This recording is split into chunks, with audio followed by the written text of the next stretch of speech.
Good morning to one and all present over here. I am Nishita Arora and I welcome you all to this IIC activity that we are conducting for National Energy Conservation Day. Today we have the pleasure of hosting our speaker, Mr. Shailesh Tripathi, who is the managing editor of Asian Thinker Research Journal, and he is also an assistant professor at the IIMT College of Law. So it will be our pleasure to host Sir on the stage. Sir, kindly come on the stage.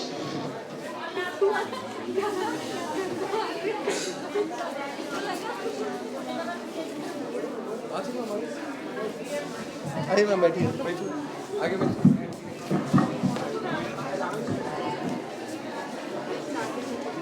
Good morning.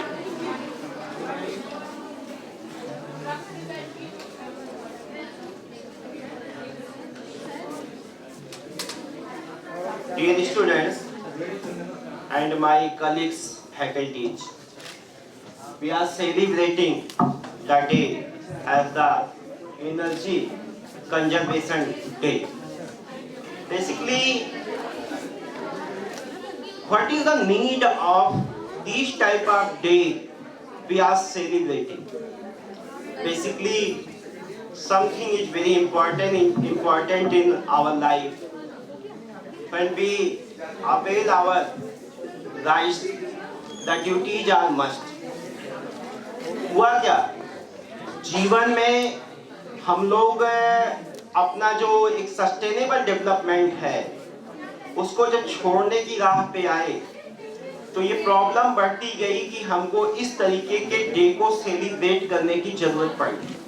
Means that something is our morals, our ethics, that a type of energy will be saved for our life. The next generation of our human will use this type of energy. हम लोग क्या करते हैं, हमारी generation चलती है, हमारे से पहले भी लोग थे, उन लोगों ने एनर्जी को सेव किया, हमारे लिए कुछ छोड़ के गए तो हमने उसको रिस्टोर किया। अब हम क्या करते हैं, जैसे एक जनरल एग्जांपल लेते हैं, जब हम बचपन में बच्चे होते हैं तो दैट टाइम हमारे मदर फादर ये कहते थे कि who will be last in the room, that person should off the electronic appliances, कि मतलब टीवी, पंखा, फ्रिज, कूलर, जो अगर हम जा रहे हैं घर से कहीं बाहर तो हमें ऑफ करके जाना चाहिए। रूम छोड़ रहे हैं तो दैट मींस लाइट और फैन ऑफ करना चाहिए। क्यों करना चाहिए? क्योंकि एनर्जी इतनी आसान नहीं है।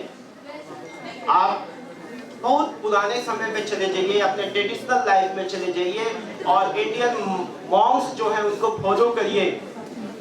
एक पर्सन हुआ करते थे, उनका नाम था कणादि मुनि।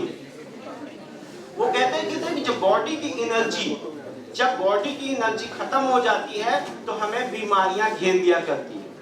और वो कहते हैं कि every particle of the human life is very important for the surviving, कि जो पार्टिकल्स है हर पार्टिकल में एनर्जी है। हम क्या कर रहे हैं, एक आप लोगों के जीवन से जुड़ा हुआ एग्जांपल दे रहा हूँ। आज की डेट में हम जब डीजे वगैरह बजाते हैं तो हमारी जो इलेक्ट्रिसिटी है वो लॉस होती है, उसमें भी इलेक्ट्रिसिटी हम यूज करते हैं और फिर क्या करते हैं, इतने आवाज में बजाते हैं कि पोल्यूशन बढ़ता है। दैट मीन्स उसका जो बैड इफेक्ट है कहाँ पे पड़ता है, हमारी बॉडी पे। हम क्या कर रहे हैं, रूम को बार बना दे रहे हैं, वहां पे बिल्कुल इतना ज्यादा शोरगुल कर रहे हैं कि हमारे हार्ट बीट्स पे उसका असर पड़ रहा है। लेकिन हम ये नहीं समझ पा रहे हैं कि हम अपनी एनर्जी को सेव करें। अब बात आती है, जैसे आजकल के बच्चे प्राइमरी एजुकेशन में जब होते हैं तो उन्हें कुछ डायग्राम बनाने के दिए जाते हैं, मॉडल्स बनाते हैं। जनरली हम देखते हैं चार्ट पे खूब मॉडल्स बनते हैं, बच्चे बना के चार्ट ले जाके स्कूलों में देते हैं। क्या हम उसको जब थोड़ा समझने लायक होते हैं, अंडरस्टैंडिंग फेज में आते हैं, तो क्या हम अपने ऊपर अप्लाई करते हैं? नहीं करते। हम ये भूल जाते हैं, जैसे हमें कॉलेज जाना है, कॉलेज 10 कदम पे है, पैदल नहीं चलेंगे, बाइक स्टार्ट किया, कार स्टार्ट किया, फ्यूल को वेस्ट किया, एनर्जी को वेस्ट किया और हम गए। अब देखिए, अगर आप पैदल चलते, दैट मीन्स कि हमारा फिजिकल लेबर होता। सबसे ज्यादा बीमारियों का कारण क्या है कि हम फिजिकल लेबर नहीं कर रहे। हम अब दूसरी तरफ क्या कर रहे हैं, एक तरफ अपना ये नुकसान कर रहे हैं, दूसरी तरफ हम फ्यूल का नुकसान कर रहे हैं, एनर्जी का नुकसान कर रहे हैं। दैट मीन्स इसी तरीके के एग्जाम्पल्स हमारी लाइफ में इतने ज्यादा हैं। Before 20 years it was the India and a government understand about these things and make a type of law as the Energy Conservation Act in 2001. Why we have the need of any law? Because we are not following our personal duties, our personal liabilities. Whenever we don't follow our duties and liabilities, the government makes the law and make some type of strict actions to follow these type of duties. जैसे police है, लोग कहते हैं police का रवैया बहुत खराब होता है। अगर उसके हाथ से डंडा छीन लो तो हमको नहीं लगता कि कोई मानने वाली बात है उसकी। तो उसी तरीके से जब सरकार ये कहती है कि नहीं, इतने ज्यादा से तेज आप डीजे नहीं बजाओगे रोड पे, 9 बजे के बाद नहीं बजाओगे, कोई इन्वायरमेंटल एक्टिविटीज ऐसी नहीं करोगे जो सस्टेनेबल एनर्जी के लिए लॉस करती हो। दैट मीन्स सस्टेनेबल एनर्जी की, आपके पास अगर एनर्जी सेव है तो उस एनर्जी का यूज आने वाली पीढ़ियां करेगी। आपको पता होगा कि बहुत सारे ऐसे उपक्रम हैं जिसमें उष्ण की जरूरत पड़ती है, लकड़ी की जरूरत पड़ती है। वहां पे भी एक एनर्जी को रिस्टोर करने के लिए लकड़ी की जरूरत पड़ती है। उसको और कोई किसी तरीके का अगर आप सोचिए कि इलेक्ट्रिसिटी हीट से वो काम कर लीजिए तो नहीं हो सकता है। वहां पे जो काम होगा वो वुड से हीट से ही होगा। अब अगर गवर्नमेंट खुला कह दे कि नहीं आप बिल्कुल यूज कर सकते हैं तो प्रोडक्शन तो बढ़ जाएगा। जैसे हमारे आपके लाइफ में सबसे इंपॉर्टेंट क्या होता है, कागज, इसका प्रोडक्शन बढ़ जाएगा, लेकिन जो एनर्जी का लॉस होगा, जो इन्वायरमेंट का लॉस होगा, उसको हम रिस्टोर नहीं कर पाएंगे। और इन्वायरमेंट अगर आपके पास में नहीं है तो आप ये मान लीजिए कि आने वाली आपकी जो जनरेशन है उसके सरवाइव करने के लिए बहुत ही डिफिकल्टीज आएगी। इस कारण से एनर्जी कंजर्वेशन एक्ट में ये भी कहा गया है कि whenever we are using the maximum energy sources of our environment, then we produce the environment also। कि मतलब एक तरफ हम जो रिसोर्सेस है उनसे एनर्जी जिससे ले रहे हैं तो हमें पेड़ लगाने चाहिए, हमें थोड़ा साफ सुथरी हवा के लिए भी काम करना चाहिए। तो ये सारी चीजें एनर्जी कंजर्वेशन एक्ट में मेंशन हैं। आपके डेली लाइफ से जुड़ा हुआ आप जब सोचते हैं, जैसे दिल्ली को हम लोग दिल्ली एनसीआर में रहते हैं, आप देखते हैं कि हर साल एवरी ईयर आफ्टर दिवाली हमें गवर्नमेंट कहती है कि ऑड इवन फॉलो करो, कंस्ट्रक्शन बंद करो, गाड़ियां नहीं चलाओ। मतलब फोर्सली हमको रोकना पड़ता है कि ऐसा मत करो, आपकी लाइफ के लिए खतरा है। हम उस टाइम पे भी नहीं सोचते हैं, हम सोचते हैं चलो एक यूआई तो कोई भी स्टेट हो, हमें तो गाड़ी से ही जाना है। मीन्स दैट यहाँ पे जो यंग जनरेशन है उससे बहुत ज्यादा उम्मीद है। इस डे को मनाने का मतलब ये है कि यंग जनरेशन को ये सोचना होगा how can be conserve the energy, कि हम एनर्जी को कैसे संरक्षित कर सकते हैं, इसका रिस्टोरेशन कैसे कर सकते हैं। इस कंजर्वेशन से जब आप ऊर्जा का संरक्षण करेंगे, एनर्जी कंजर्वेशन करेंगे, तो ये आपकी लाइफ को तो सरवाइव करने का मौका मिलेगा ही, बट आने वाली जो आपकी जनरेशन है उसके लिए भी आप कुछ कर पाएंगे। हमेशा डेवलपमेंट प्रोसेस को जब हम प्रोड्यूस करते हैं तो हमें सबसे इंपॉर्टेंट इस चीज का ध्यान रखना पड़ता है कि sustainability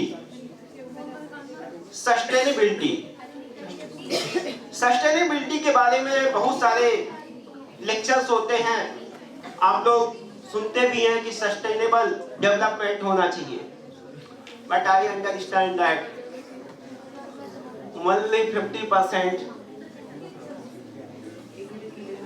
scholars, 50% students who are in understanding phase, they know about the sustainability. Sustainability means आप जब देखिए, जब आप अपने जनरेशन के लिए कुछ छोड़ के जाइएगा तो सस्टेनेबिलिटी होगी। कुछ लोग ये बताते हैं कि आप सस्टेन कर जाइए, यही सस्टेनेबिलिटी है। नहीं, if you not saving and making the balance for your next generation, then it will not be a type of sustainability for the future.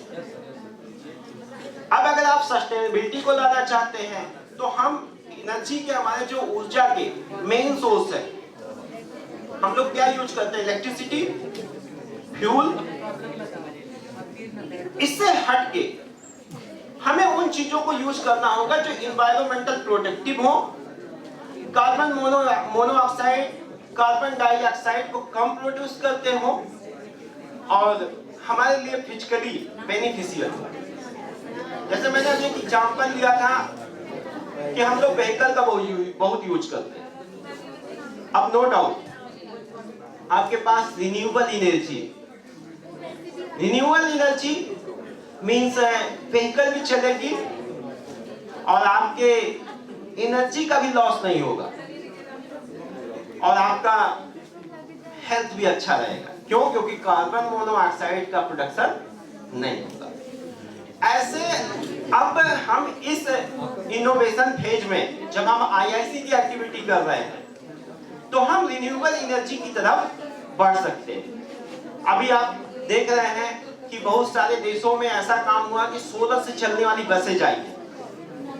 Solar से चलने वाली बसें में ना तो इलेक्ट्रिसिटी का यूज हो रहा है और ना तो फ्यूल का यूज हो रहा है।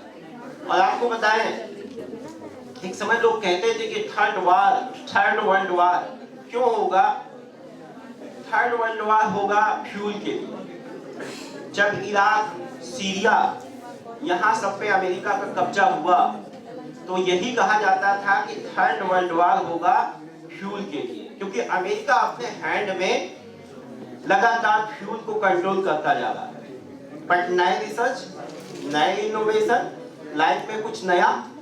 आज यूएस को भी ये पता है कि अगर पेट्रोल डीजल नहीं होंगे तो भी लोग आने वाले समय में सर्वाइविंग मोड में चले जाएंगे। इसलिए उसने अब अपने एम को बदल दिया। अब वो क्या ढूंढ रहा है? मार्केट ढूंढ रहा है। जो चाइना ढूंढता था वही यूएस ढूंढ रहा है। तो कहने का मतलब यह है कि हमें एनर्जी कंजर्वेशन में रिन्यूएबल एनर्जी। अब बात आती है, एक एनर्जी का हम बहुत और लॉस करते हैं। क्या?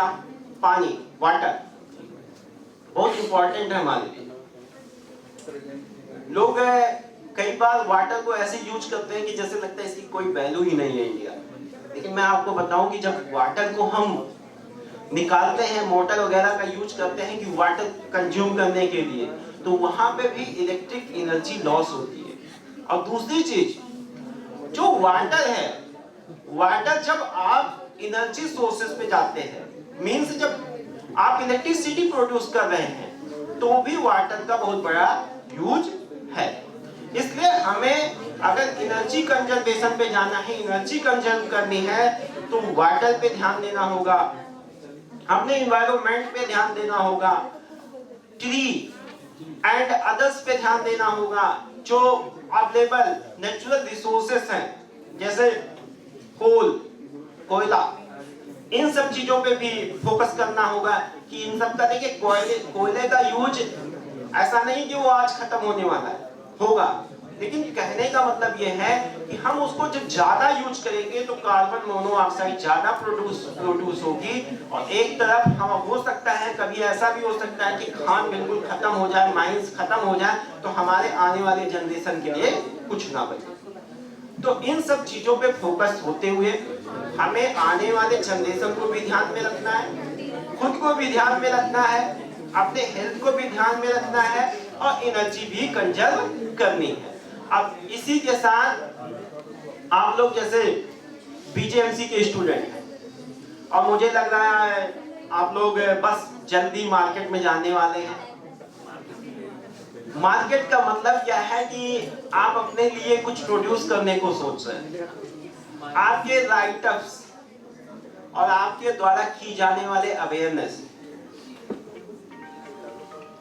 अगर इस विषय पे भी जाके कहीं पे कुछ कर सके तो मुझे लगता है कि मेरे इस तरीके के डिलीवरी का भी कोई मतलब होगा, और आईआईसी के थ्रू इस डे को भी मनाने का, इस डे को सेलिब्रेट करने का भी कोई मतलब होगा। मींस दैट हमें इस चीज को ध्यान में रखना है कि energy conservation is very important for our life, and a type of sustainable development will be possible in our life, in our future, if we make the a type of energy conservation in our future. Thank you. For such great insights. I'm sure you might have inspired all the students to lead and adopt a sustainable life. Thank you to all the faculty members who are present over here and attending this particular event. Thank you to all my dear students who were a part and were patient enough to listen to this particular program. Thank you.